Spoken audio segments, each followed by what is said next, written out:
Dad, don't let her go. Go, Dad, please, hurry, don't leave her alone. Annie's voice broke through the silence, urgent and unshakable, as her small hand gripped Daniel's sleeve. She pulled at him, not with strength, but with certainty, the kind that didn't ask permission. Daniel Hayes stood still for half a second, too long. She'll be fine, he said, his tone controlled, almost distant. It's just a misunderstanding. No, Annie whispered, shaking her head. It's not behind them. Victoria Langford exhaled softly, stepping forward with composed elegance. She adjusted the sleeve of her tailored coat before speaking. Annie, she said gently, lowering herself slightly to meet the girl at eye level. Sometimes adults have situations that look bigger than they really are. Annie didn't respond. Victoria continued, choosing her words with precision. She's a nurse. She was doing her job taking care of your father. That's what she's here for. Annie's grip on Daniel tightened. She wasn't just doing her job, Annie said. Victoria paused, studying her, then gave a small, patient nod. I understand why it might feel that way to you, but your father has a life that includes many people, many responsibilities. She straightened slightly, her tone still calm, but more defined now.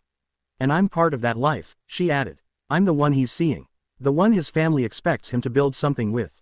The nurse. She's someone he hired to help him get better. Annie slowly turned her head and looked directly at Victoria. Then you should move, Annie said. Victoria blinked lightly. I'm sorry. Annie pointed toward the bed toward where Victoria had been sitting just moments ago, close to Daniel. You should get off my dad's bed. Silence fell heavier this time. Daniel felt it sharp, undeniable. Annie, he started, his voice low, but uncertain. She didn't say anything, Annie continued, still looking at Victoria. She just left. Victoria rose to her full height now, her composure still intact, but the air around her tightened. You're reading too much into this, she said, turning to Daniel. This is exactly why boundaries matter. People in her position, she stopped, corrected herself smoothly. People who work in caregiving roles sometimes become emotionally involved. It happens, but it doesn't mean anything beyond that. Daniel's jaw tightened almost imperceptibly. Annie shook her head again, more urgently now. She didn't misunderstand. She said she just didn't want to stay where she wasn't wanted. Daniel saw it clearly now. He hadn't said a word. Dad. Annie's voice softened, but it carried more weight than before. If you don't go now, she won't come back. Daniel exhaled slowly. Then suddenly, he moved. The ivy line tugged sharply at his arm as he stepped forward. Grabbing the metal stand without thinking. The wheels scraped against the hardwood as he pushed past the edge of the rug. Danielle Victoria stepped in front of him quickly, not aggressive, but firm enough to block his path. You're not seriously going after her, she said, her voice tightening now. You're not even well enough to be walking around like this. Daniel didn't stop. She's not someone you need to chase, Victoria insisted, her composure beginning to crack at the edges. You're overreacting. Daniel finally looked at her, and for the first time, there was no distance in his gaze. She's not someone I can ignore, he said quietly. Victoria held his eyes, searching for hesitation. There was none. You're making this unnecessarily complicated, she said. No, Daniel replied. I already did that, and with that, he stepped past her. The IV stand rattled loudly as he pushed forward faster now toward the hallway. Daniel, Victoria called after him, frustration finally breaking through. You're making a mistake. But he didn't turn back. Go, Dad, Annie called, and then she ran after him. Her small footsteps echoed behind him as she hurried down the hallway. Sarah, Daniel called out as he reached the top of the stairs. No answer. He moved faster, gripping the railing as a wave of dizziness hit him, but he forced himself down anyway. The ivy stand clattered beside him, uneven, loud, urgent. Behind them, Victoria stood frozen for a second. Then she turned sharply, frustration spilling over. This is unbelievable, she muttered, her voice breaking as she took a step forward, then stopped. There was nothing left to stop him with. She clenched her hands, then let them fall, pacing once, twice before stopping completely. And then, unable to follow, unable to control the moment anymore, she stamped her foot against the floor once, then again, a sharp, contained burst of anger echoing through the empty room. Downstairs, the front door stood slightly open. Cold air drifted in. Daniel reached it first, pushing it wide as the night rushed toward him. Sharp, cold, real snow fell steadily across the driveway, covering everything in quiet white. And there, Sarah, he called, stepping outside, the IV line pulling behind him. Annie ran out just behind him, her breath catching in the cold air as she looked toward the same direction. See, she whispered. She didn't go far. Sarah didn't turn immediately, but she stopped. Sarah stood at the edge of the driveway, the falling snow settling softly on her shoulders, as if the night itself were trying to quiet everything that had just happened. She hadn't gone far, but far enough to leave something behind. Daniel slowed as he reached her, the cold air cutting through him, the ivy line pulling with every step as the metal stand rattled behind him. Annie followed closely, her breath uneven. But she didn't complain. She didn't need to. "Sarah, I'll leave," Daniel called again, more carefully this time. She turned. Her expression was calm, but not untouched. The kind of calm that comes after something has already broken. Quietly, "You shouldn't be out here," she said, her voice steady. "Sir," slipping back into that familiar professional tone. "You need to be. We need to get you back inside." Shook his head slightly. "I should have said something." Sarah's eyes flickered just for a second. "You don't have to explain," she replied. "I understand." "No, he just needs to rest now." "Stop it. You said he was getting better, but he's not. You can't lie." Her voice softer now, but unwavering. "He didn't." Silence made it look like you chose. And that made it look like he chose her. Sarah inhaled slowly, her gaze drifting back to Daniel. "Are you going to tell her the truth about tonight?" she asked. The question landed gently, but it didn't need force to matter. Daniel didn't hesitate this time. "Choose her." "No." Sarah held his gaze. "You have to believe me when I say not for perfection, but for truth." "I didn't say anything," Daniel continued. "Because I've spent too long letting other people decide what my life is supposed to look like." The wind shifted, brushing honest about whispering lines. "I thought staying quiet was the easier choice," he added. "But I was wrong." Sarah's expression soft. "I thought staying quiet was the distance hadn't fully disappeared." "It's not just about you," she said quietly. "Your world. This is not only about your family. It's about your world. Life. It comes with expectations. And the expectations surrounding you." Before Daniel could answer, "Your life comes with expectations I just don't get into. I can't pretend that I do." "What on earth is going on out here?" "Get back inside." Was walking toward them quickly, her heels struggling slightly against the snow-covered path. Behind her, moving with slower, measured steps, was a woman older, composed, wrapped in a long wool coat that carried quiet authority. Daniel's posture changed immediately. He said under his breath, "Mrs. Hayes." Approached with the kind of presence that didn't need to announce itself. Her expression was calm, but her eyes were observant, taking. "This is highly inappropriate. Daniel, we should be discussing your condition, not dwelling on this emotional damage." Annie standing beside him. "Mother, please." Sarah, just freezing. "This is highly, Mrs. Hayes said, her voice controlled, refined. "Display is entirely inappropriate. Your condition is clearly in your condition." Victoria stepped forward. "I did everything I could to prevent this. Darling, you must know that. I tried to stop him. But he simply wouldn't listen to reason." "No doubt." Daniel didn't respond to that. His attention remained on Sarah. Mrs. Hayes followed his gaze, then looked at Sarah fully for the first time, not dismissive, not, "Yes, I am the assigned nurse taking care of the patient," she said. Sarah straightened slightly, instinctively respectful. "Thank you for your service tonight." "Yes, ma'am." A brief silence passed. "We appreciate your service, Mrs. Hayes continued. "But I believe your responsibilities for tonight. You weren't finished yet." Annie frowned immediately. "She wasn't done," Annie said. Victoria sighed softly, stepping closer. "This is not something you need to worry about, dear. This isn't something. Everything is under control." But Annie didn't move. "She was leaving because of us. The nurse is leaving because of us and because of what you did." Expression tightened slightly, not anger, but discomfort at being seen so clearly. "Adult situations are just more complicated than you realize." Voice. "Even adults have more complicated situations than then. Why didn't she stay?" "You were clearly not thinking immediately. This conversation is over. We are going inside." Patient. Mrs. Hayes glanced at Daniel. "You will come inside and handle the situation tomorrow." "No, you're not thinking clearly. You need to come inside. This. I understand your concern. Can be handled tonight, but my decision is final." Daniel finally turned to her. "I cannot return to the Foundation." Victoria looked at him surprised. "Daniel, I said, no." Daniel stepped forward slightly, positioning himself, not aggressively, but clearly between his. "The nurse isn't leaving because her work is finished. Leaving because her job is because I failed to speak when I should have. Leaving because I didn't speak. I forced the truth into the open." If this moment touched your heart, take a second to like this video. Share your thoughts in the comments and tell us where you are watching from, and don't forget to subscribe for more powerful stories like this. What exactly are you suggesting?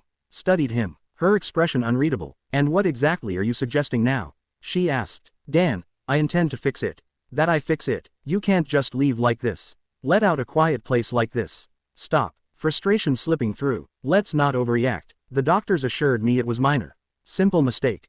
Died. Eleanor, stop lying to yourself." That stopped her. Annie moved closer to Sarah again, gently taking her hand. "She can stay," Annie said softly. Sarah looked down at Annie's hand in hers, then up at Daniel, then briefly at the two women standing across from them.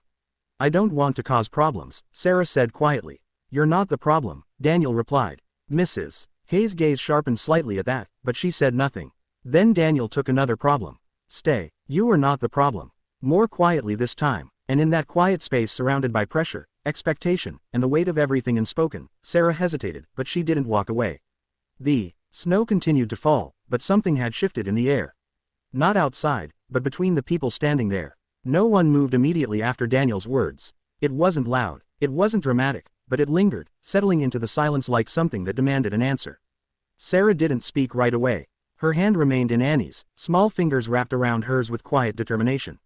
She could feel the warmth of it, steady and real, grounding her in a moment that felt far more complicated than it should have been. Across from her stood everything convinced herself she didn't belong. There are expectations that must be met regardless of your condition. And beside her stood something else entire. We are not discussing this now. It is the middle of the night for voice measure. Behavior is entirely inappropriate. Unmistakable weight. I am handling it now. You said this is not how these matters are handled. Not outside, not in the middle of the night. I understand this is not in your reacting emotion. Daniel didn't look at her. I'm not need for this to become a confrontation. Victoria shifted beside Mrs. Hayes, folding her arms lightly. This is not a confrontation, but contained a correction. You're reacting emotionally, she said, her tone calmer now. You have always understood what was expected of you. Confrontation. It's not a confrontation. Confrontations are the foundation of our family. That word landed differently. Mrs. Hayes now as if reassessing something she had long believed to be fixed. You've always understood what someone in the middle of the night is not the appropriate way because of a misunderstanding. Daniel finally turned to her. It wasn't a misunderstanding, he said. The certainty in his voice made Annie look someone who works for expression softening just slightly like she had been waiting. Does not work for me, she takes felt it too. The difference he wasn't avoiding it anymore. Victoria let out a small breath, glancing briefly towards Sarah before returning our focus to Daniel. Even if that's true, she said, this isn't the way to resolve it. You don't chase after someone in the middle of the only one who talks to the sick. He is a person, something to be managed. Choosing her next words carefully. Who works for you? The sentence. Sometimes grown-ups don't know how to say things, but it still drew a line. Expression didn't change. I am seeing this from my own perspective, and real relationships are built on more than comfort. She takes care of me. That's the same thing. What are real relationships built on? Said quietly, they are built on mutual understanding. Stepped forward just like still holding Sarah, still a T, compatibility, and shared responsibility. Victoria looked at her, not dismissing, not correcting, just listening.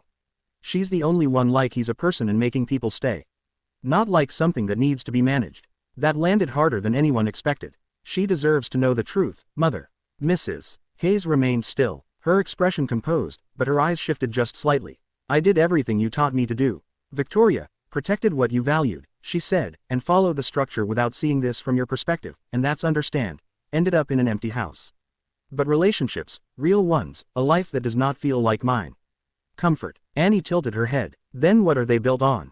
Unfair. Victoria hesitated. I chose this life before. For a moment, she only truly see Mrs. Hayes stepped in, her voice steady. Stability, compatibility, shared responsibility. These are the things that last. I do not want to be the reason this grows into something bigger. Do they make people stay? Because this does not feel like my place. No one answered immediately because the truth was everyone said you did not make this bigger. You only made it clear. Exactly what are you proposing? Then back at his mother. I've done everything the way you taught me. The nurse, he said quietly. I built what you wanted. I protected what you cared about. I followed the structure. Mrs. I am making this explicit and I ended up here. You stay not as a nurse in a house, not as an obligation with a car like mine. The words, there's no turning back from this. But they were final. Victoria's posture shifted, her composure tightening just slightly. You're not being fair, she said. He does not yet, making it sound like everything in your life is imposed on. But this is not only about how it feels tonight. No, I chose it. Then why change it now? He paused. Simply because now I see it. Sarah felt that more than she expected. Not because of what he said, but because of how long it must have taken him to get there. She looked down at Annie's hand, still holding hers, then slowly. I cannot simply step into this. I don't want to be the reason this turns into something bigger. I do not belong in this world. This isn't my place. Daniel stepped closer. You didn't make this bigger. Maybe the world needs to change. Mrs. Hayes watched the exchange carefully, her expression unreadable. And what exactly are you proposing? She asked. Daniel didn't hesitate. That she stays. Victoria's eyes widened slightly. Come in from the car. Not as a nurse, he continued, not as an obligation, as someone I choose. The silence that followed was heavier than anything. You were asking for disruption on Sarah's Titan just always carries felt it. The weight of what he was saying, the risk, the reality has. You don't even know what that means yet. Sarah said, her voice softer now, more vulnerable. This isn't just about how you feel tonight. I know I am merely getting some air, Mother. Your family, I know your world. It's over, Elizabeth. I know. Each answer came without hesitation. Not defensive, not impatient. Just be 13. Sarah searched his face for doubt. She didn't find it, but that didn't make it easier. I can't just step into something like that, she said. I don't belong in this world. Annie shook her head immediately. Then maybe the world needs to change. That made Sarah look at her. Really look at her, not as a child, but as someone who understood something simple that adults complicated behind them. The house stood open, light spilling out into the snow, waiting. Mrs. Hayes finally spoke again, her voice quieter now, but no less firm. You're asking for disruption, she said to Daniel. And disruption has consequences. Daniel nodded once. So does silence. Victoria looked between them, the situation slipping further from her control with every passing second. She took a step back, then another. Her frustration no longer hidden, but contained. This isn't over, she said quietly. No, Daniel replied. It's just starting. The wind moved through them again. Colder now, but no one stepped back. For a long moment, nothing changed. And then Sarah didn't pull her hand away. Not yet. And for Daniel, that was enough. Daniel didn't move immediately after Sarah chose not to pull her hand away. It wasn't a victory, it wasn't resolution, but it was something real, something fragile that hadn't broken under pressure. The cold lingered around sharper now that the moment had stretched too long outside. Annie shifted slightly, her small shoulders tightening as the wind brushed past again, and Daniel noticed it instantly. Come, this conversation will continue inside. Come along. Not as a command, but as a necessity. Sarah hesitated, not because she didn't understand anything else. Stepping back into everything that had just been challenged. Mrs. Hayes turned first, already moving toward the open door with composed certainty. We will not continue this conversation in the driveway, she said. If there is to be a discussion, it will be done properly. Victoria followed without a word this time, though her posture remained tight, controlled. Her silence now more deliberate than before. Daniel looked at Sarah. You don't have to decide anything tonight, he said. Just don't leave like that. Sarah studied him for a long second, then glanced down at Annie, who was still holding her hand with quiet determination. I'll come in, she said finally. Annie exhaled softly as if she had been holding that breath for longer than anyone realized. Inside, the warmth of the house returned the terms. It didn't feel the same as before. The silence was no longer carrying everything about how we feel. It's about Mrs. Hayes moved into the sitting room without consider. Victoria remains nothing built on something, arms loosely folded. Reality is not always watching rather than intervening. Neither is Annie toward the sofa. You were framing the situation as if you were before stepping back slightly. The ID stand as it settled beside him. Sarah stayed near the entrance for a moment. I don't want to come between the family. It wasn't hesitation. It was awareness. She was stepping into a space where she didn't naturally, not part of it. You can sit, Daniel said. Life at this level across from Annie. Sarah nodded slightly and moved forward, choosing the edge of the chair rather than settling fully into it. She placed her bag carefully beside her. Hand structure with control spoke at first, and control. The clock in the hallway marked time with steady indifference. Mrs. Hayes was the one who broke the silence. Let us be clear, she said, her tone calm but deliberate. This is not about what happens if this uncertainty fails. I will deal with it. About the long-term decisions mean nothing if the alternative is living a life that is not truly mine. Lean slightly against the back of his chair. Stability means nothing if it rests on something unreal. Stability doesn't mean anything if it's built on something that isn't real.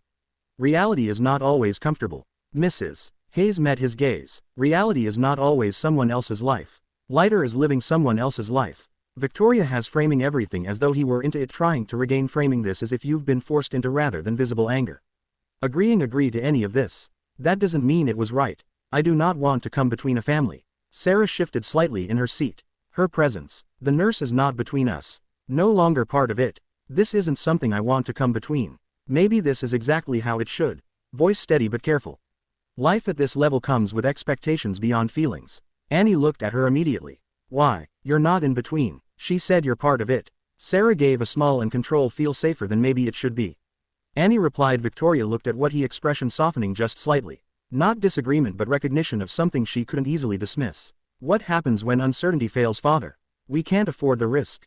Deal with it myself. It comes with expectations that go beyond feelings. Long-term planning means nothing if the alternative is a life that is not truly his.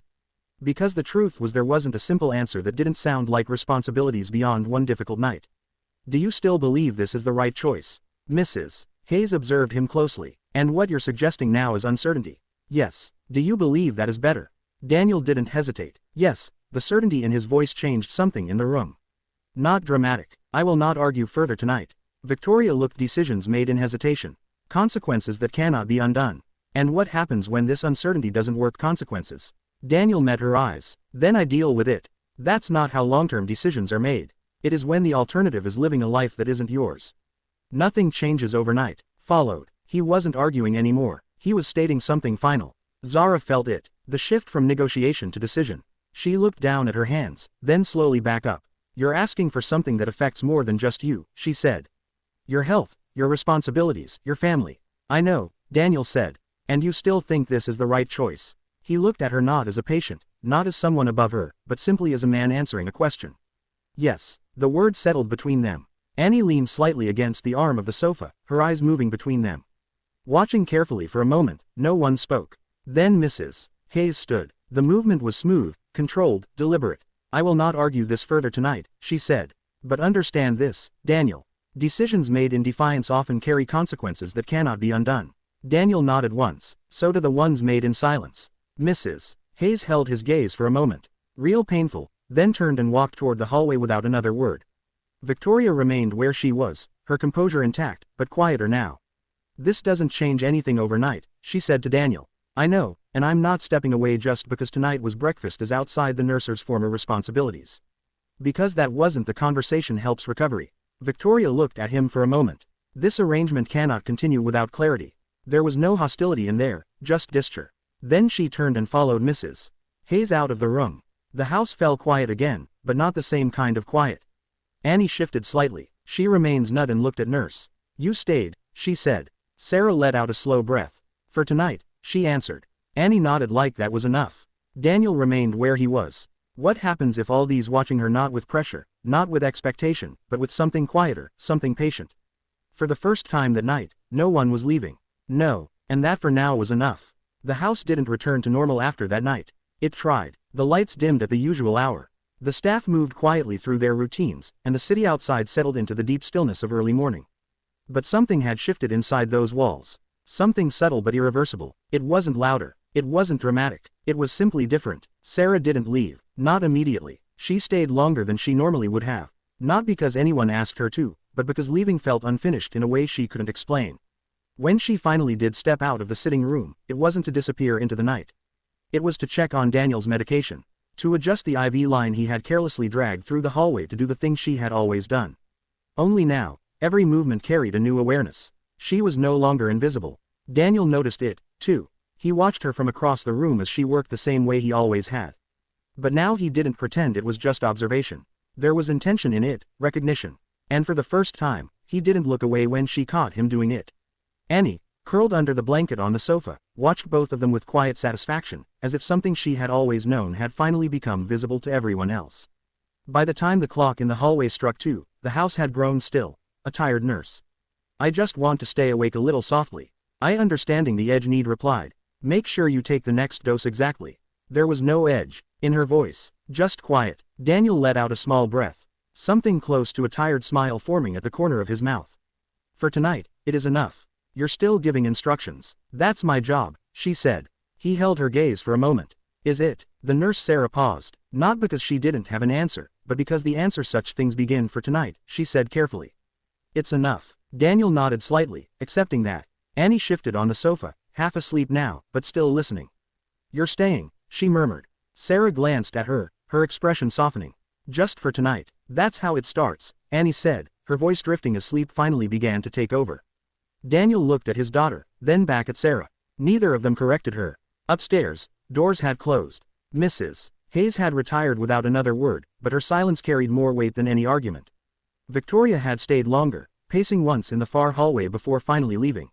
Her departure quiet, but deliberate. Nothing had been resolved, not really, but something had been chosen, and that mattered more.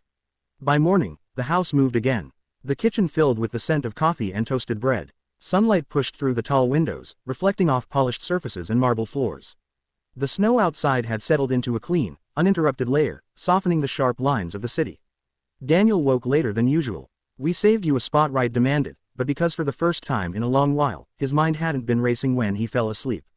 The weight was still there, but it had shifted, redistributed into something he could carry. He sat up slowly, wincing slightly as his body reminded him of its limits. Stand remained beside his bed, quiet now, almost forgotten in the corner of the room. For a moment, everything felt the same. Then he noticed the door. It was open. That alone was unusual, better than usual. He stood carefully, steadying himself before stepping into the hallway, cooking. The house was already awake. Sarah, quieter than expected. Real pancakes, no urgent footsteps, no controlled voices, just movement. And then laughter, soft, familiar, real. Daniel followed the sound. It led him downstairs, through the wide hallway, past the formal dining room, and into the kitchen. Annie was sitting at the counter, her legs swinging lightly as she held a mug of something warm. Her hair was loosely tied back. "They're really good, not perfectly, but with care." She was smiling, not the polite kind, not the quiet kind, but something open, something easy. Across from her, Sarah. She stood near the stove, wearing the same simple clothes from the night before, sleeves rolled slightly as she stirred something. Breakfast is not part of Sarah. There's nothing formal about it. Nothing practiced. It wasn't the work of a hired professional. It was natural. "You're up," Sarah said, noticing him first. "These pancakes are honestly so much better than the ones we usually have." Not because he didn't want to enter, but because something about the scene in front of him didn't match the life he had built. It was consistency, however, in the recovery process. Annie grinned. "Daniel, a quick reminder about the 10 o'clock meeting. We need to finalize the quarterly reports before then." "I never doubted that," Daniel replied. The arrangement continued without clarity. He hadn't doubted her abilities. He had just never imagined her here like this. At home, Annie slid off the stool and walked over to taking his hand without hesitation. "She made pancakes," Annie said. "Real ones. In what capacity does she come from a box? Not just as a nurse." Daniel raised an eyebrow slightly. "She's staying because I taste different." "Annie, this is not a decision to make. One morning. Placing a plate on the count. You need to consider all the implications. You can decide for yourself." Daniel stepped into people choosing what they can see almost invisible but significant. This was not how his mornings usually began. There were no schedules being read out, no calls waiting, no controlled environment shaping every moment. Just a kitchen, a child, a woman who didn't belong here. Victoria, and yet somehow tell the board I won't be attending the meeting today, watching as Sarah placed the plate in front of him. Their hands brushed briefly just a second, but neither of them pulled away immediately. "Careful," she said quietly. "It's still hot." Daniel nodded, but his attention wasn't on the food. It was on the fact that for the first time in years, it didn't feel like a house. It felt like a place someone lived in. Annie climbed back onto your stool, watching him expectantly. "You should understand what you are stepping into." Paused. "You don't have to stay here because of pressure."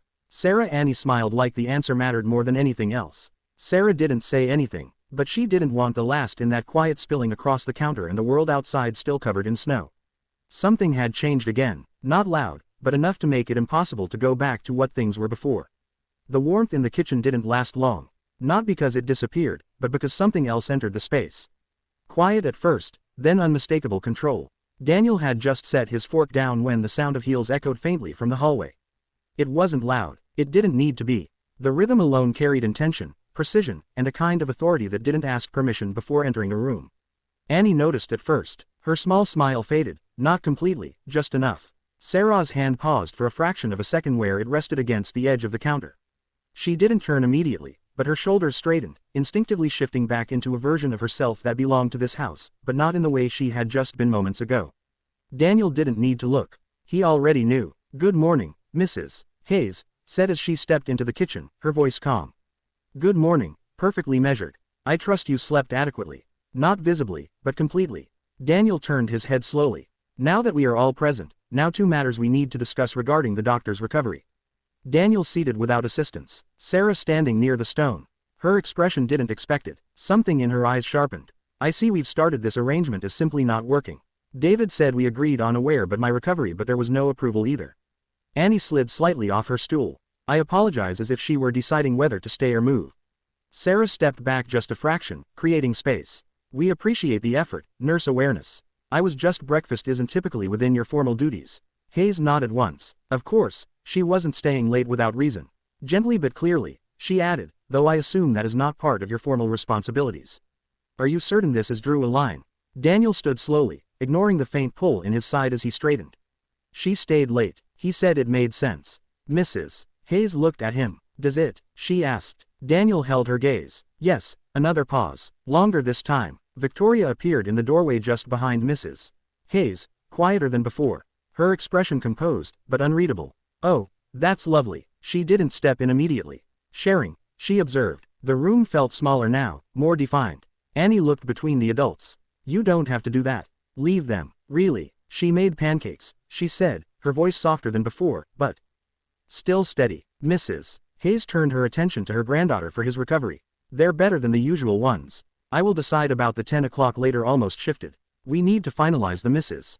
I'm glad you enjoyed them. Annie frowned. From now on. But because of what wasn't, Sarah stepped forward just enough to gather the plates, her movements quiet, efficient, returning to something familiar. I'll clean this up, she said. You don't have to, Daniel said immediately. Sarah gave a ambiguity benefits no one. I don't mind, but she wasn't answering him. She was adjusting. Victoria finally stepped into the room.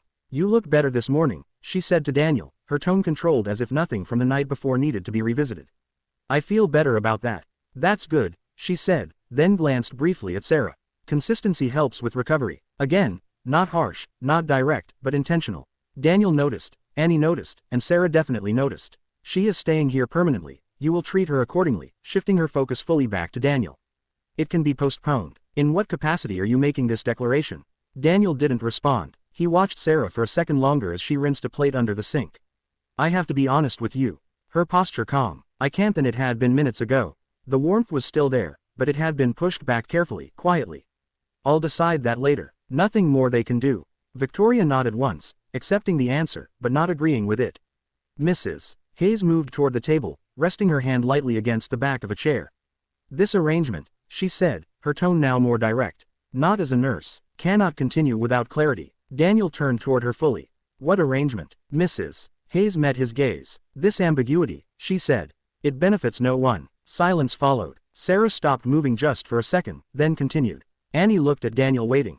Daniel exhaled slowly. There's nothing unclear about it, he said. Mrs. Hayes raised an eyebrow slightly. Then explain it. Daniel didn't hesitate this time. She stays, he said. The words settled into the room. Victoria's expression didn't change, but her stillness did. And in what capacity does not make sense? Mrs. Hayes asked. Daniel paused. This is not a decision that can be made. Saying it out loud would make it real in a way that couldn't be. Diagnosis impacts everything, life, operations, and your long-term project. We need to discuss the practical. Daniel looked down at her and back at his mother. Not just as a nurse, he said. There it was clear. Finale. The room didn't react loudly. It didn't need to. Mrs. Taz absorbed the statement without visible resistance, but her silence carried weight. Victoria looked away first, just briefly. Why does everything complicated? Sarah turned off the water, set the plate down, and slowly faced them. This isn't a decision you can make in a morning, she said, her voice calm but firm. Daniel nodded. I know it affects. People make things complicated because they are afraid of choosing what they cannot control. And yours, he added. Sarah held his gaze. Yes, she said, and mine. Annie looked between them again, her small brow furrowed slightly. Why does everything have to be so complicated? She asked. No one answered it. Afraid. Because the truth was, it didn't have to be. But people made it that way. Daniel finally spoke. Quieter now. Because people are afraid of choosing something they can't control. Annie thought about that, then asked, are you still afraid? Daniel looked at her, then at Sarah, then at the two women standing across from him. And for the first time, he answered without hesitation. No. The word didn't raise his voice. It didn't need to, because this time he meant it. The word no didn't end the conversation. It changed it. Not immediately, not dramatically, but enough that everyone in the room understood something had shifted beyond negotiation. Daniel wasn't weighing options anymore. He had crossed into something quieter, more dangerous in its own way. Certainty.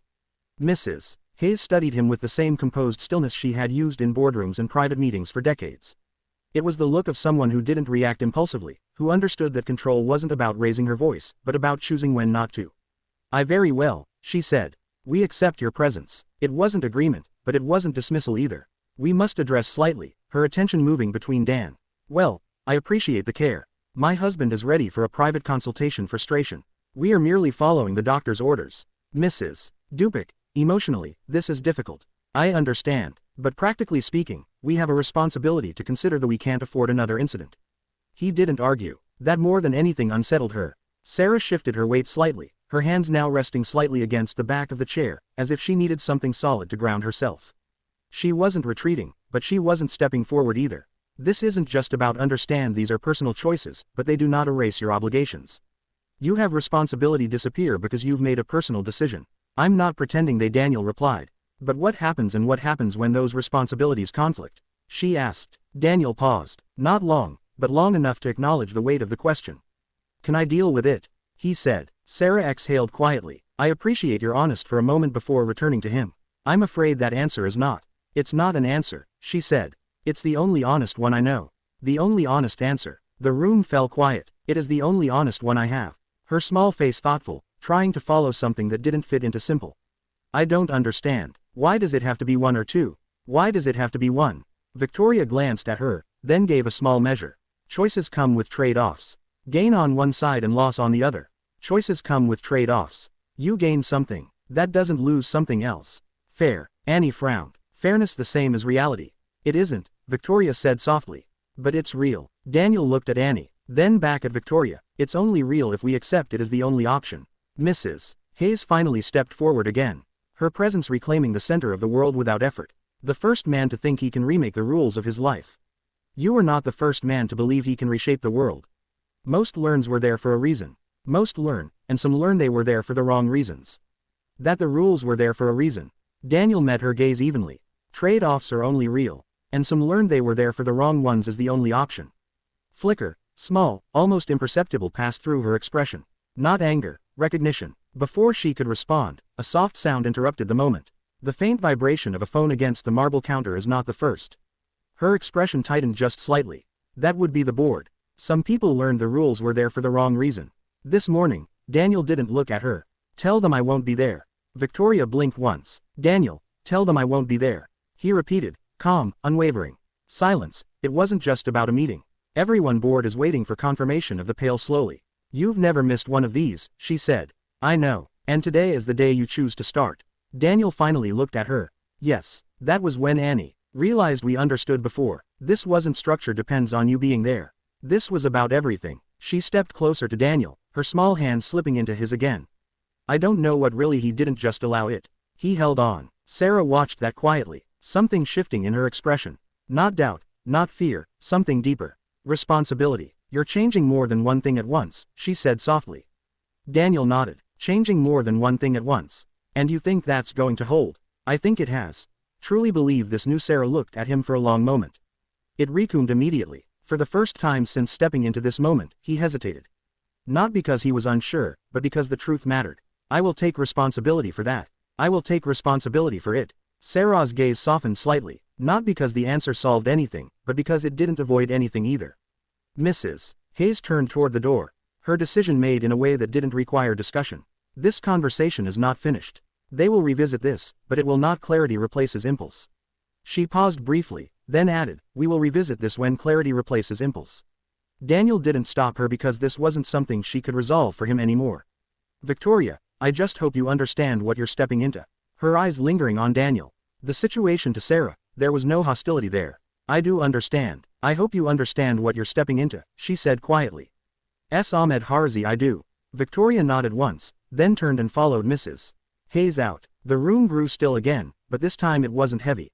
It was open. Always make things sound harder than they are. Slightly against Daniel's side. They always make things sound harder than they are, she said.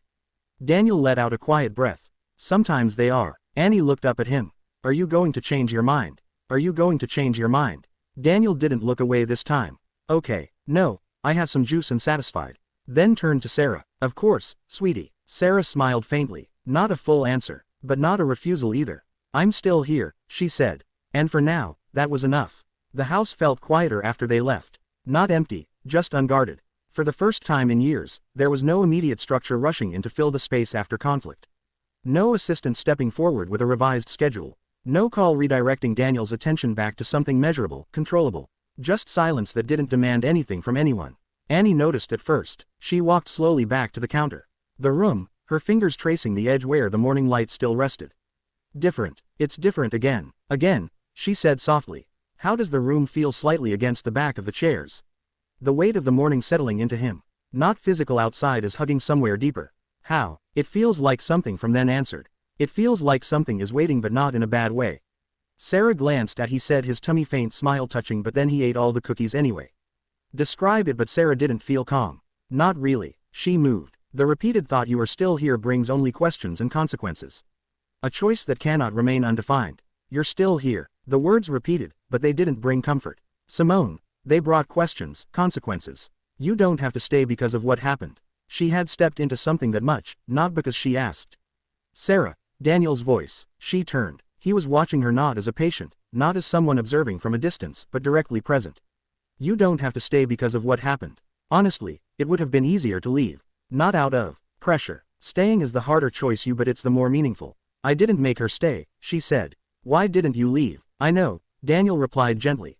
That's not what I didn't leave. Sarah dried her hands slowly, buying herself a moment before answering both of you. I didn't stay because I felt forced, she said.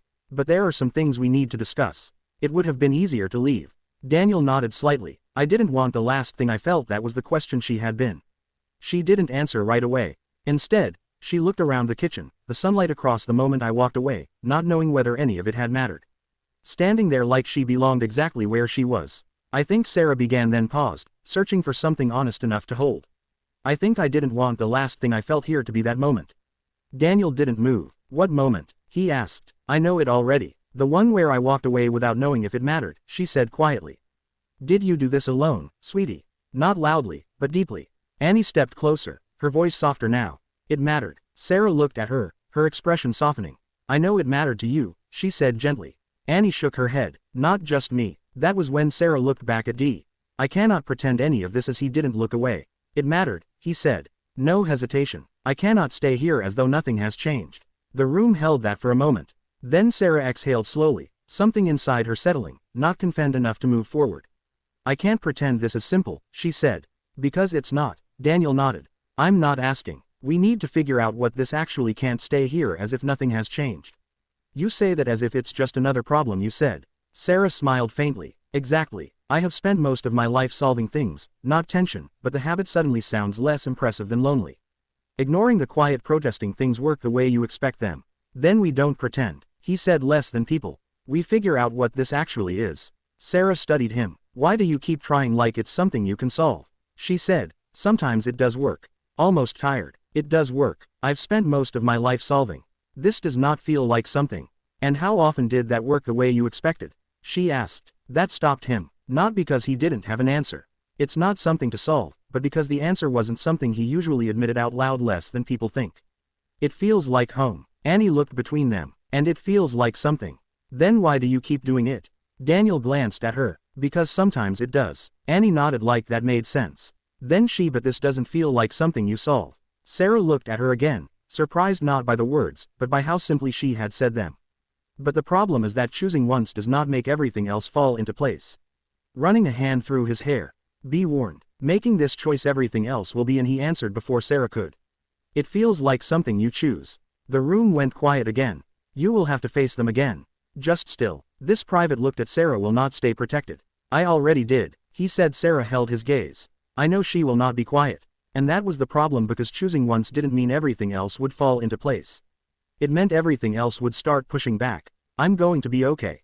Faint sound echoed from somewhere deeper in the house. Door closing. I'm going to be just fine. Distant footsteps. Life continuing whether they were glanced toward pretending anymore. Then back at Daniel. You're going to have to face them again. She said. I know. I promise. And it won't be like this. It's the absolute truth. It won't be quiet. Daniel's expression didn't change. Are you warm enough, Daddy? Annie. I am now, sweetie. Are you going to be okay? Daniel crouched slightly, bringing himself closer to her level despite the strain it caused. I cannot stay here like this because I'm not pretending anymore.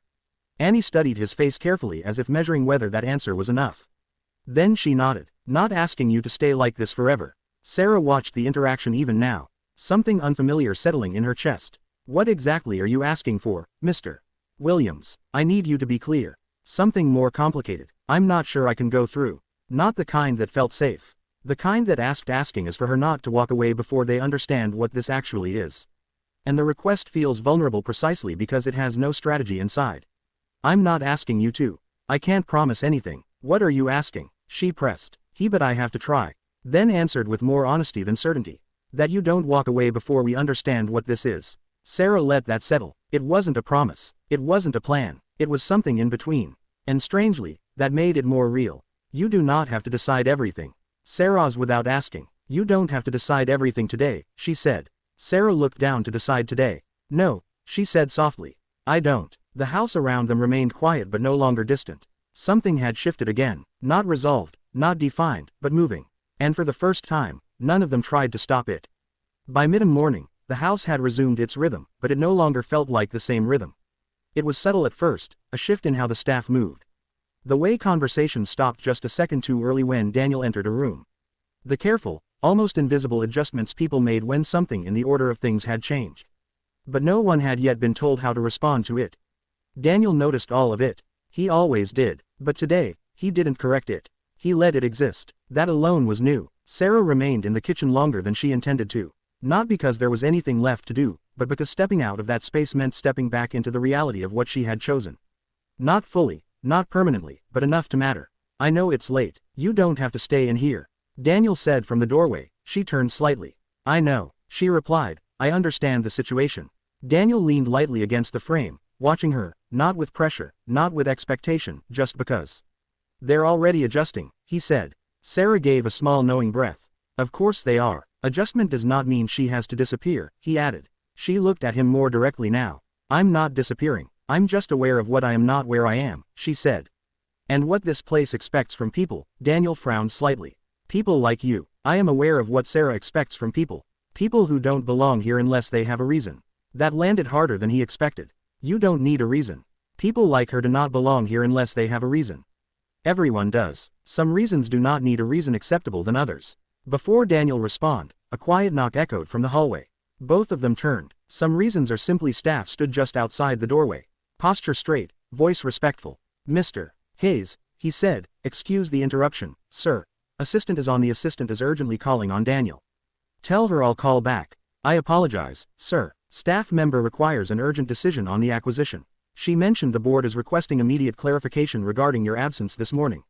The board is demanding immediate clarification about the recovering father's absence this morning.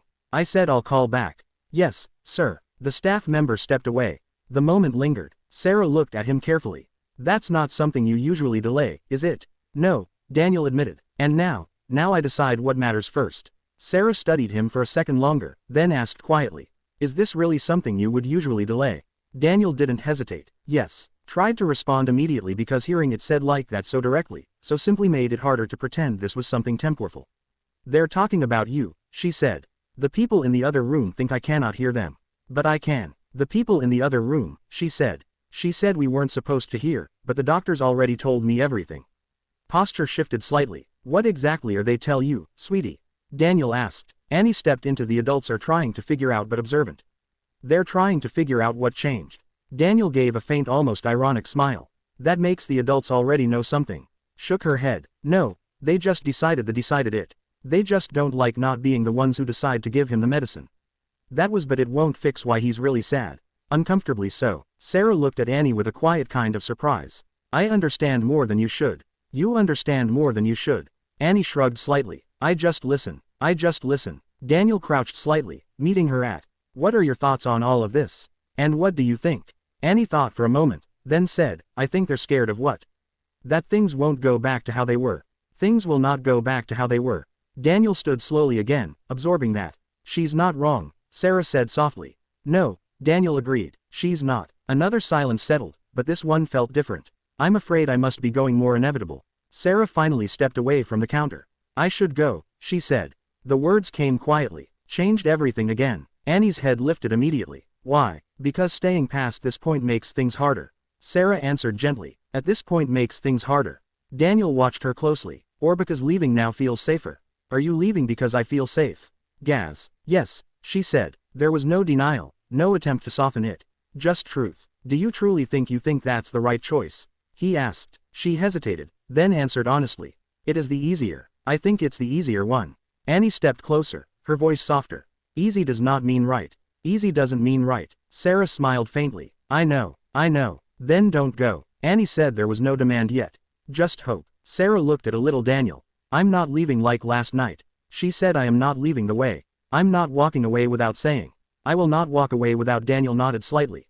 Then say it. She took a breath. Not to prepare. I have to be honest. But to be sure, I don't know where this goes. I don't know where this relationship is going. And I don't know if I can be part of something this complicated. I do not know whether I can be part of something this complicated. Also no, I didn't imagine what I also admit I did not imagine what I felt, and I know you didn't. I know the father did not imagine it either. Quietly she nodded once. I am not walking away. I felt only from rushing into it. I'm just not ready to stay inside it yet. That was as honest as I am ready to stay inside this. That made it harder to argue against. Annie looked between them, her small hands curling slightly sides. So what happens now? She asked. Daniel answered this time. Now are you really letting her walk away? Sarah looked at him. You're letting me walk away? She asked. Daniel shook his head slightly. No. Then what are you doing? He held her hand. I'm trusting that she will not, trusting that you won't. That stopped her, not because it was convincing, but because I know you have other patients different. No pressure, but if you could just stay until the snow stops. I appreciate it, and that was harder to walk away from than anything else. Sarah looked down briefly, then back up. I'll come back, she said. Not a promise, not a guarantee, but something. Don't worry. We're going to take good care of your dad. Daniel didn't because he didn't believe her, but because he understood something Annie didn't yet. Coming back was only the beginning, and beginnings were never simple.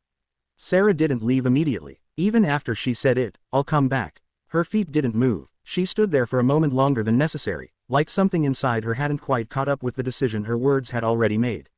Daniel noticed. He didn't step closer. He didn't try to stop her. He just watched, because this time he understood something he hadn't before. This wasn't a moment you could hold on to by force.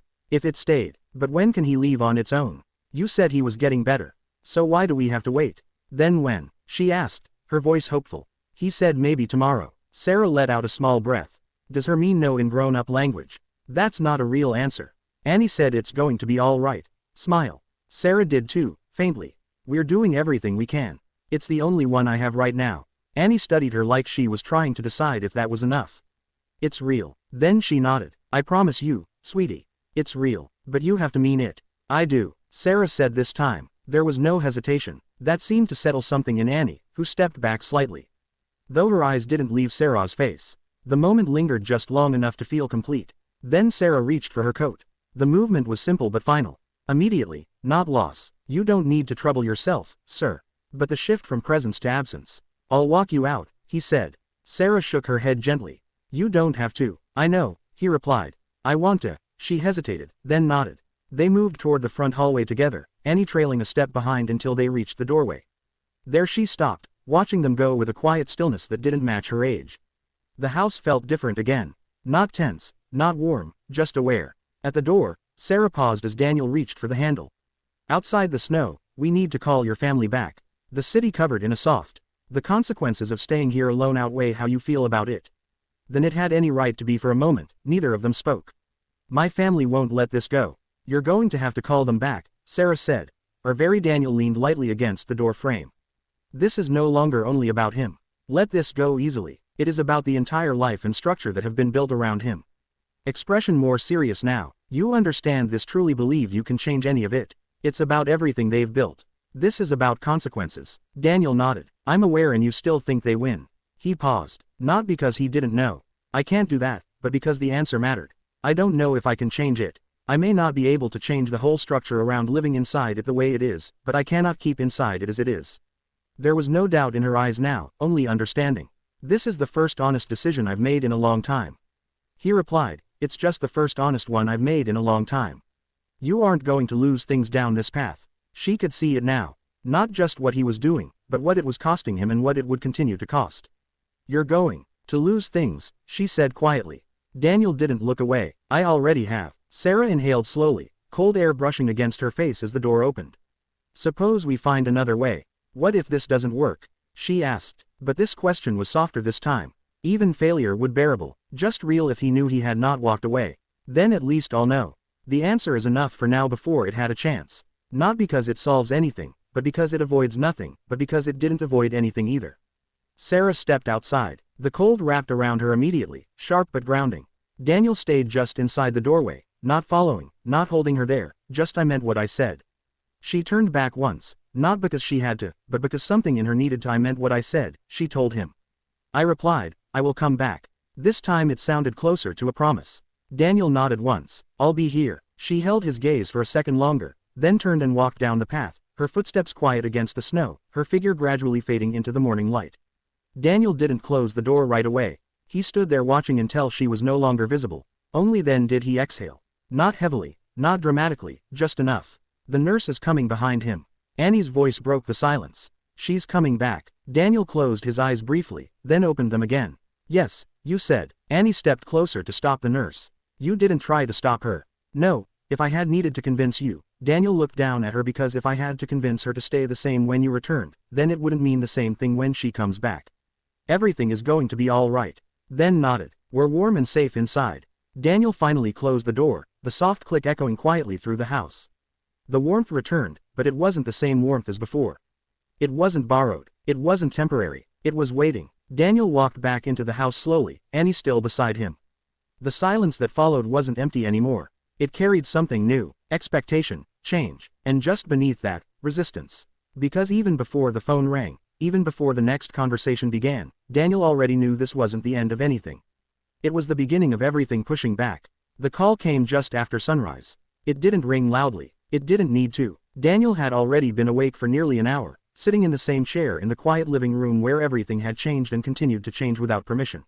Annie was still asleep upstairs. Her presence a rare kind of calm in a house that no longer knew how to be still. When the phone finally vibrated against the table, Daniel didn't hesitate. He already knew who it would be. He answered, "Yes, Mr.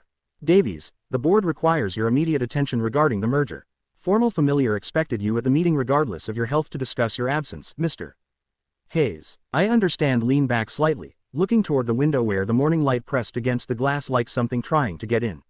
I know. Another pause. This isn't just about attendance. The recent developments are, shall we say, concerned about the board.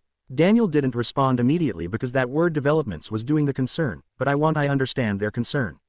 This isn't optional. You know your duty. You understand it, but you still chose not to attend. I chose not to. I refused to appear because I wasn't there to represent something I no longer fully agree with. Silence on the line, not confusion. Calcul. Your words here are very significant, the voice replied. Yes, Daniel said simply. A longer pause. Father. You will have it. We will need clarity on your position before the quarterly meeting, the voice added. Daniel stood slowly, moving toward the window. You'll have it, he said. The call ended. No resolution, just distance. Behind him, the house remained quiet, but it was a different kind of quiet now. Not peaceful, not empty, just waiting for consequences to arrive in their proper form. Annie appeared a few minutes later, rubbing her eyes. I didn't sleep, her hair slightly undone, stepping into the room like she was still deciding whether the world outside sleep was fully. You didn't sleep, she observed. I did, Daniel said. Just not enough. That means you didn't sleep back. He almost smiled. Fair. She walked over and climbed onto the couch beside him, leaning into the space naturally, as if the tension in the house had never existed in her world at all. Is she coming back today? She asked. Daniel looked at her. I don't know. Annie nodded, accepting that without disappointment. Okay, she said, but she will. It wasn't a question. Daniel didn't challenge it because something in him had started to believe it, too. The day unfolded differently than the ones before it. Calls came in. Messages increased. Voices from outside the house began pressing against its walls again, trying to reassert control. Victoria called twice. Daniel didn't answer. Mrs. Hayes sent a single message. This will not settle itself. He read it once, then set the phone down. Annie spent most of the morning near him. Did you know that polar bears have black? Occasionally asking questions, nothing to do with any of it. They sounding him back into something human. By afternoon, the doorbell rang. Not expected, not scheduled, Daniel opened it himself. Victoria stood outside, composed. We need to talk, perfectly dressed. Urgent, carefully controlled, but her eyes carried something sharper now. Less patience, more urgency. We need to talk, she said. Daniel stepped aside, but didn't invite her in. She entered anyway because people like Victoria rarely waited for permission. She glanced around the living room briefly, noticing chaos, the presence of quiet. This isn't sustainable, she said. You've withdrawn from every pending obligation, and the board is growing unsettled. She ignored that. My mother is furious, and you are hiding in the house instead of answering calls. I did answer one. The board is unsettled. That is not enough. Your mother is furious. My answer is enough for now. And you are here not answering calls. It's never about the money. I answered one this morning. Always about said that's not enough. The nurse is merely staff. Victoria stepped closer. This is about part of this family. Danielle did. My world is the one I choose to. Honesty made her pause for that. Then she recovered. She's a nurse. Victoria said you're risking everything. She is not part of your world in any sustainable way. You know that. Daniel looked at her calm. My world is the one I choose. You are risking everything for someone you barely. Not how your life is. I know enough to trust the woman who refused to stay silent. Silence was easy, not angry, but you're romanticizing this moment, Victoria said not quietly. Simply no longer ignoring what is real for someone you barely know. Daniel turned and then back to her. I will deal with my mother enough to know she can walk away when it would have been easier to stay silent. This new version of him will not survive the pressure coming toward him, testing whether fear can still reach him. No, Daniel replied and finally not ignoring. The silence followed. He could see it now. This wasn't something she could negotiate her way through anymore, and that frustrated her more than anything. This will not the way she thinks it will. Victoria said, I expect she will, and the board, I'll deal with them. Victoria studied him for a long moment, then said quietly, this version of you won't survive that pressure. Danielle met her Gaza. Then maybe the old one shouldn't have. That ended it, not with resolution, but with recognition that persuasion was no longer effective. Victoria stepped back slowly. This won't end the way you think it will, she said. Daniel didn't respond because for the first time, Daddy, he wasn't trying to predict the ending. He was trying to live the beginning. When she left, the house felt different again. Not quieter, not louder, just more exposed. Annie peeked out from the hallway. She didn't like that answer. She observed. No, Daniel said. She didn't. Are you okay? Daniel looked at her and for the first time that day, his answer didn't come from strategy. Yes, he said, I am. And somehow it was true. Daniel didn't leave the house that morning. Not because he couldn't, but because for the first time in years, leaving didn't feel like control anymore. It felt like escape. An escape was something he was no longer willing to confuse with choice. The house was quieter than usual, but it wasn't the same silence that had haunted him before Sarah. It had changed shape. It now carried footsteps that mattered. Small sounds of Annie moving through the rooms and the faint uncertain rhythm of a life that was no longer fully predictable. Daniel stood by the window for a long time watching the city. The board would escalate. Victoria would escalate. His mother would escalate. That was the pattern. That was the system he had built his life inside without ever questioning whether it deserved him. Behind him, Annie appeared again, holding a glass of water in both hands as if it were something fragile and important. You're thinking too much, she said simply. Daniel let out a quiet breath. That's kind of mommy says you're broken. But no, she corrected stepping closer. That's what makes you tired. That landed in a way no board meeting ever had. Who told you that? He turned toward her slightly. Told you that? Who told you that? No one, she said. No one told me. It's just obvious. Before you could respond obvious, the sound of the front gate opening interrupted the moment. Not a knock, not a call, a presence arriving without permission. Daniel's posture shifted immediately. Annie noticed it, too. Footsteps followed, measured, heavy, familiar in the way power always announces itself before it speaks. The front door opened. Mrs. Hayes entered first. She didn't look rushed. She never did. Her coat was perfect, her expression composed, her gaze already assessing the room before she fully stepped inside. Behind her stood Victoria again. And this time there were no polite delays, no hesitation. This ends today, Mrs. Hayes said. Daniel didn't move. That depends on what you think ends means. This ends today, replied. She looked at him directly. I'm not moving from this. Means this distraction is resolved before it becomes irreversible. Annie moved slightly closer to Daniel. This distraction must be resolved before it becomes irreversible. We've tried allowing space, she said. We've tried. We have allowed space. Daniel slowly. It's not supposed to stabilize. Mrs. Hayes tilted her head slightly. What is it supposed to do? What is it supposed to do? Daniel looked at her for a long moment, then said, it's supposed to be real. It is supposed to be real. Silence followed. Not the dramatic, but absolute. Mrs. Hayes studied him carefully. You are making a decision based on emotional interference, she said. I'm making a decision based on honesty, Daniel replied. That is not how it is. How life does not work. Victoria shook her head slightly. You're losing perspective. No, I'm choosing honesty, not Annie looked up at her. Leadership does not work that way. I'm here to make you change your mind. Life does, he said honestly. Are you going to these women? Looked down at her. Change my mind. Then shook his head. No. Will you let that? That single word shifted the air again. Mrs. Hayes stepped forward. You are risking your position, your stability, and your responsibility for something entirely undefined. Your responsibility for a situation that is still undefined. Everything important starts undefined. He said that is not a justification. It's reality. A long silence stretched. You are not altering. Then Mrs. Hayes said something quieter. This is not only your life you are altering. Daniel, I know. And yet you proceed. And yes, I will proceed. Victoria watched him carefully now. Something softer beneath her frustration. What happens if the AB Cyber leaves? Daniel didn't hesitate. It will be her choice. Annie frowned slightly. She said she would come back. But she said she would come back. Daniel nodded. She did. That is trust. Mrs. Hayes observed this exchange carefully. You are placing trust in uncertainty. Daniel corrected her softly. I'm placing trust in people. That landed differently because it was truth about our family now. It wasn't strategic. It was I won't pretend otherwise. Not anymore. Mrs. Hayes didn't respond immediately. Instead, she is no longer behaving like the man they built you. Back at the space between turning nurture into ownership, behaving like the man we built you to be, she said. Daniel answered quietly. Good. That was it. Not anger. Not rebellion. Just finality. Victoria stepped back slightly, exhaling through her nose, the tension in her posture shifting into something more resigned. You're going to regret how irreversible this becomes, she said. Daniel looked at her even more. No, he said. I would regret going back more. A silence followed. This one different, heavier. Not because of conflict, but because something had reached its limit. Mrs. Hayes turned slightly toward the door. This conversation is not concluded, she said. I know, Daniel replied, but she didn't add anything else because there was nothing left that words could control. As they left, the house didn't return to silence immediately.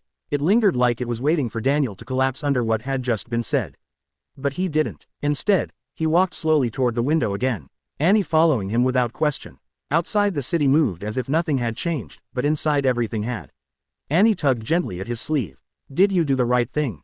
Daniel looked down at her, then toward the empty doorway where they had left and finally said, I did the honest thing. I did the honest thing.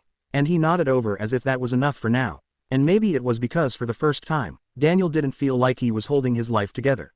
He felt like he was finally starting to live it. Sarah came back on a Thursday morning. She didn't announce it. She didn't call first. She simply arrived at the front gate of the Hay estate and stood there for a moment longer than necessary, as if giving herself permission to still turn around. The snow had almost fully melted now, leaving the ground damp and uneven, like the world itself was unsure whether to remain frozen or move forward. She chose forward. When the gate opened, it wasn't a staff member who greeted her.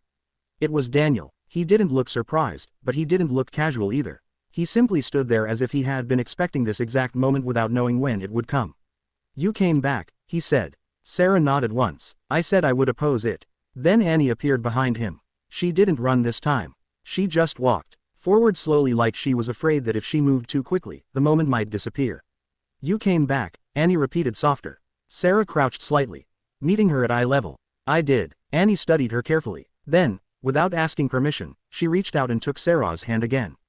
This time, Sarah didn't hesitate. She held it. Inside the house, nothing had changed physically, but everything had changed structurally.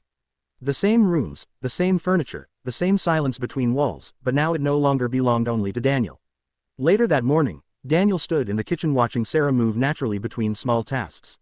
Not like someone trying to fit in, but like someone testing whether she could exist without being watched too closely.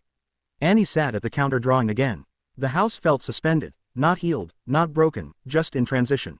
You didn't have to come back, Daniel said quietly. Sarah didn't look up from what she was doing. Yes, I did. Why? That made her not have to come back. Not because she didn't know, but because she hadn't said it out loud yet. Because leaving felt unfinished, she said. I told you I had to come back. And I don't think I can live with unfinished things anymore. Did he have to come too? I understand that. Annie looked up. So now what? Sarah smiled faintly. Now we see if it was real. Daniel didn't correct her because he knew what she can't live like this. Everything left unweight to ask. The following days didn't bring things resolved. They brought pressure. Visits were requested. Messages they see whether any of this is real. Victoria returned once but not into the house. She stopped at the gate, sent a message instead. You are dismantling something you don't fully understand.